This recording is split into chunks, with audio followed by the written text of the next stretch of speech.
As an intern for a department of the Ohio State government, I worked to ensure that our website met web content accessibility guidelines. I thought originally I was ensuring that all individuals had equitable access to our website. However, as I learned more about website development and the government legislation around it, I quickly realized that the requirement to meet these guidelines was a pretext for optimizing the collection of data from web pages. As individuals with disabilities may rely on assistive technologies to navigate the web, these guidelines ensure that web content is compatible with these technologies. For that same reason, they also make it easier for data collection mechanisms, known as web scrapers, to collect the content we provide. This content, or data, is then used to train generative artificial intelligence, or AI. This experience led me to consider how the right to access the web was disregarded until accessibility became profitable, and it led me to the realization that my work was one small cog in the turning wheel of data colonialism. Today, I'll outline what data colonialism is and how it thrives. Then, I'll take a look at its widespread impacts before finally discussing how we can all begin to loosen its hold on our lives. First, let's take a look at how data colonialism works. Data colonialism is an extension of historical colonialism that functions to extract data as a resource in order to leverage it to create wealth.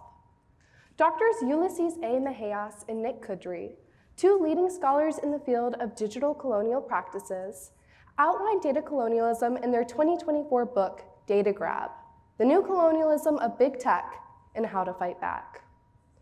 Borrowing from video game strategy, Mejias and Kudry developed the 4X formula of data colonialism: explore, expand, exploit, and exterminate. Exploration, in terms of data colonialism, is the process of identifying new areas of our lives to collect data from and new ways to collect it. Exploration, then, goes hand in hand with expansion. Once those areas are identified, the next step is to collect that data, and then some. Exploration and expansion are the early stages, and while they are certainly still happening, there remains little areas of our lives that are untouched. Every time we download an application to our phones, fill out a form online, or even use our credit cards, we blindly accept the terms and conditions. Exploitation is the next step in this process, or turning your data into wealth by selling it to interested buyers. Your data, combined with everyone else's, allows for the training of algorithms that can make decisions regarding large groups of people and even predict their behavior. Our final X, extermination, has historically meant the extermination of large groups of people through either direct or indirect means. However, it has also manifested in the extermination of small markets and local economies. Doctors Mejias and Kudry argue that data colonialism is primarily manifesting in this economic and cultural extermination, but it has and will continue to result in the imprisonment, denial of care, and even death of those who it colonizes via these algorithmically made decisions. Data colonialism is the process of extracting data as a resource in order to generate wealth for some at the great expense of others. While data collection can sound so benign, this process often reproduces the marginalization that stems from historical colonial practices. According to Amnesty International in August of 2025, Palantir has partnered with the United States government to develop an application called Immigration OS, used by the U.S. Immigrations and Customs Enforcement Agency, or ICE, to identify those who have entered the country illegally and manage their deportation process. Palantir, partnering with the government, has brought together data from across its organizations and has developed a software that the government uses to make decisions. Algorithmically, we are determining who does and does not belong. This is best exemplified with how Immigration OS has been intentionally paired with Babel Street's BabelX. BabelX is an AI tool that gathers information such as social media history and employment history, then runs AI-determined sentiment analysis and likely intent in order to flag people for what the US government has deemed terrorism. BabelX and Immigration OS have been used to identify and detain legal international students who have either spoken about Gaza or who have attended pro-Palestinian protests.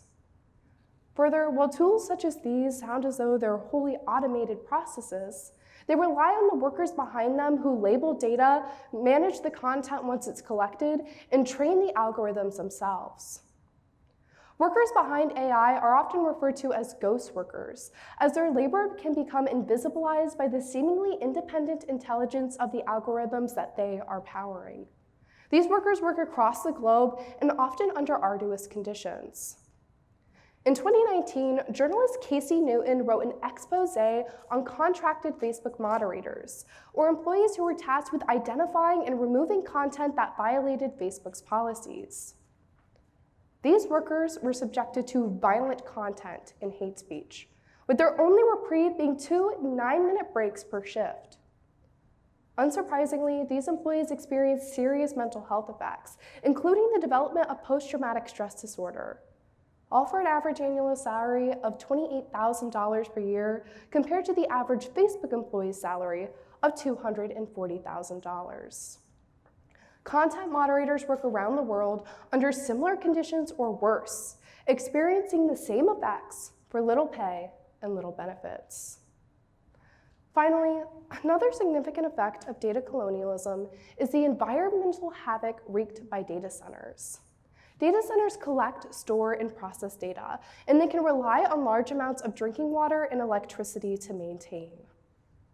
Time magazine reported in August of 2025 that residents of Boxtown, a predominantly Black community in Memphis, Tennessee, are experiencing increasing concentrations of air pollutants and respiratory illnesses following the construction of xAI's data center. Boxtown was founded as a community for those who were once previously enslaved, and it was quickly exploited by industrial plants. Its history is colored by the construction of similar mechanisms that wreak environmental devastation while increasing negative health outcomes for its residents. It's in this way we see how historically marginalized groups are further marginalized through data colonial practices. With a clear understanding of the widespread impacts of data colonialism, we turn to the inevitable question of what we can do. I present tactics outlined by Dr. Mehas and Kudry's colonizing narratives. And in outlining these tactics, I draw inspiration from the disability justice movement, the 2019 Feminist Data Manifesto, and Dr. Sarah Sharma's Manifesto for the Broken Machine. Doctors Mehas and Kudry argue that data colonialism's mounting costs are shrouded or justified by the ideas that it's used to connect us to one another, that it makes our lives more convenient, and that the technology produced through these practices has capabilities or intelligence beyond our own. When we reject these narratives, we reject the mission of data colonialism. Data collection is often justified by the idea that the data is used to bring us closer together to one another. Closer now than ever before. What really happens, though, is that surveillance becomes a prerequisite for connection. Our social relationships become pinpoints on a map that is used to monetize our social networks. We can reject this in more than one way.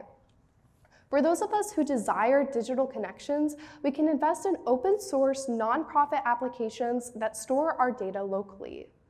We can invest in these platforms by using them as an alternative, referring our friends and family members, and by providing them with the monetary support they need. Further, we can also prioritize connecting with our communities of care offline, intentionally creating networks of resources across the different spheres of our lives in order to meet our needs.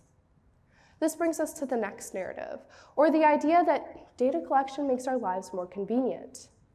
However, we have to question the costs of those convenience, and more importantly, how that convenience is afforded. For example, what convenience is lost if we leverage those networks of care, using them to meet our needs, instead of having to rely on third-party applications that sell our data and exploit gig workers? Moreover, when we occupy positions of power, we should be questioning the conveniences of the tools that are being sold to us and who is paying the price of that convenience. Algorithms that are used to make decisions, as studies have shown, often reproduce racialized, able-bodied, and gendered biases. The benefits of convenience for us come at a cost for others. We need to be the ones identifying those hidden costs and then refusing to pay. Finally, the last narrative we are told is that the technology produced through these practices has capabilities or intelligence beyond our own. We're sold by these buzzwords like intelligence and optimization, when really these tools are built from our labor and our data that produces them. Instead of seeing artificial intelligence as a replacement of our own, we should be questioning the systems of power that position it to replace our work, our critical thinking skills, and our creativity. Then we should leverage our intelligence, however it may manifest itself, by creating artwork that raises awareness, by advocating for data protection legislation, by creating our own open source applications, or by reimagining ways in which we can use data for the public good instead of for building private wealth. To fight data colonialism, we must begin by rejecting its false promises. Data colonialism, at its core, is an extension of historical colonialism that exploits data as a resource and, in the process, exterminates small markets and local cultures. In this constant pursuit of data, we're seeing an increase in surveillance, the exploitation of workers in exchange for private wealth, and environmental destruction. These impacts particularly affect communities who are already affected by systemic marginalization.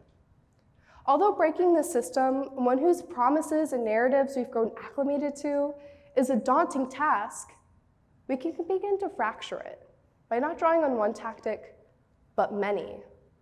When we connect outside of data collection, question the costs of the conveniences that are being promised to us, and then refusing to pay, and then finally rejecting the algorithms that are sold as a replacement for our own intelligence, we begin to decline the terms and conditions. Thank you.